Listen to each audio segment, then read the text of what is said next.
When you try to attack Tadej Pogacar and things don't work out the way you hoped they would. Steep cobbled climb finish. This is Andalucia Stage 2, the Alcalá Real finish. Ethan Hayter won last year. Go check out that video. Maybe it was the year before that. Anyway, it's a lovely little stage, punchy stage, perfect for Pogacar again. There's the hardest climb of the race, or this stage rather, La Hoya de Charilla, which is undulating. The first bit is steep, and then there's a short descent, and then it's another sort of more moderate climb. It's a perfect stage for Pogacar with some hard climbing to fatigue the riders before and then a punchy finish. Mas unlucky on the first stage. Ineos as well with Rodriguez, both the two Spaniards having mechanicals.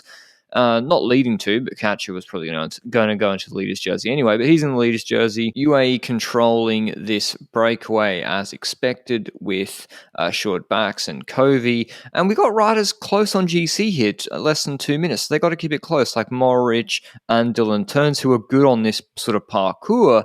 And then we get to that Charilla climb. This is the little undulating one beforehand where Bahrain get into good position. So it's like, what are they about to do? What are they trying? Are they just wanting to be front for the descent? For Landa, who's a good descender, like they did in Tirreno Adriatico, Carpegna stage? Answer was no. The brake's already on the steep part of that climb. Landismo lives! Landa, subscribe down below if you're a Landista stan. Subscribe anyway. It helps the channel out a lot. Attacks Pogacar. He's got Morich, the teammate, in the breakaway ahead. And, I mean, I love it. I love Landa attacking, but he rode way too long with Pogacar in the wheel, and I guess Pogacar then starts to relay after Landa had been pulling. I cut out a fair bit. Landa pulled for a while. They got numbers, Caruso, Buitrago. Landa probably should have attacked, waited, let Santi counter instead. I mean, Santi's being brought now by Rodriguez across to Pogacar, but yeah, he kind of made it a mano-a-mano battle, and there's only been one winner between Pogacar and Landa, with Pogacar in this shape, on this sort of climb, on this parkour, dropping him sort of multiple times, and Landa would come back, and Pogacar is just riding his own rhythm, not using his teammates though. Micah Orwellens trusting himself, I guess, when it's steep like this, and he's got the breakaway ahead that he can bridge to now, only 20 seconds ahead. Why not? And Enric Mas caught out. I don't know if he was caught out of position or surprised, because he then bridged across to Landa, dropping Buitrago and Rodriguez on the way over. And here's that short little technical descent, and then they're going to roll into another climb. So it's a classic light style parkour, punchy climb, short descents, recovery. How well do you recover after those sort of hard efforts? And Pogacar obviously recovers the best out of at least these riders for sure, as we saw yesterday. And he extends that gap even further on this climb. They got close on the descent, and the breakaway ahead's got Rota in there for Intermarché and Morich and Turns. Morich isn't going to pull with Pogacar in the group. What do you reckon they said? What do you reckon Morich is laughing about? Comment down below. Did Pogacar say, "Can you believe Landa just tried to attack me on this climb?" And Morich is like, what was he thinking? I don't know.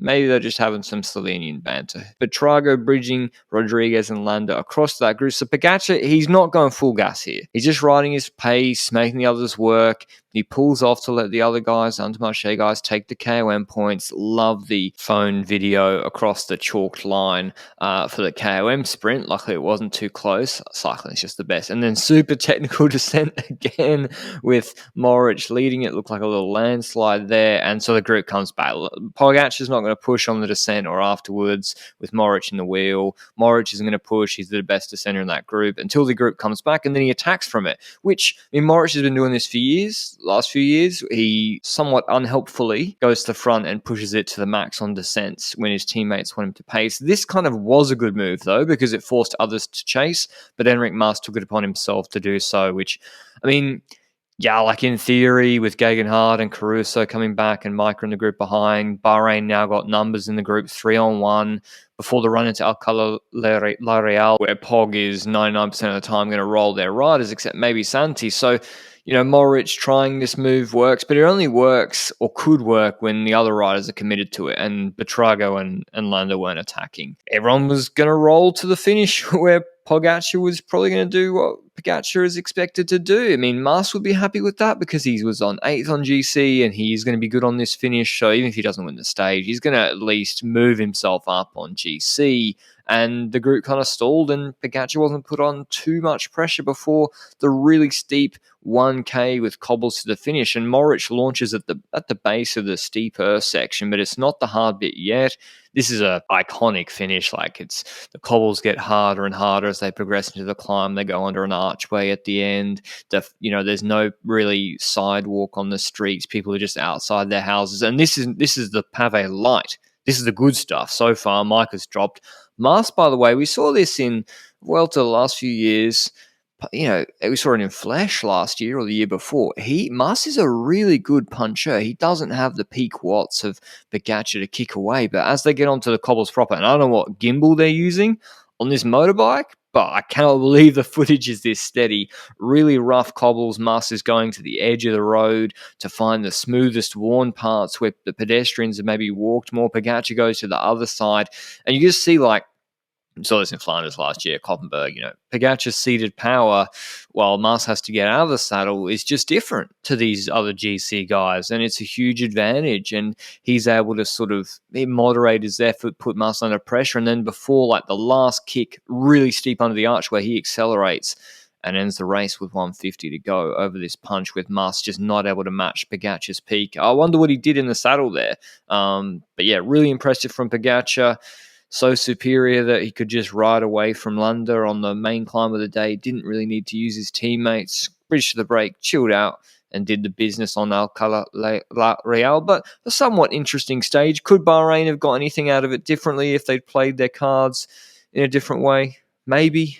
But the level difference is so high that it would be unlikely to work out anyway, even if everything was perfect. Mas was looking good, though, on the punchy finish. Rodriguez there, all on 4 seconds. So that's 2 from 2 for Pogacar at Andalucia. 5 race wins in a row dating back to last year. GC looks even more wrapped up than normal. Will he win 5 out of 5 in Andalucia? It'll depend on whether you want to chase the break. Third station, I'll have the recap of that tomorrow. Until then, ciao.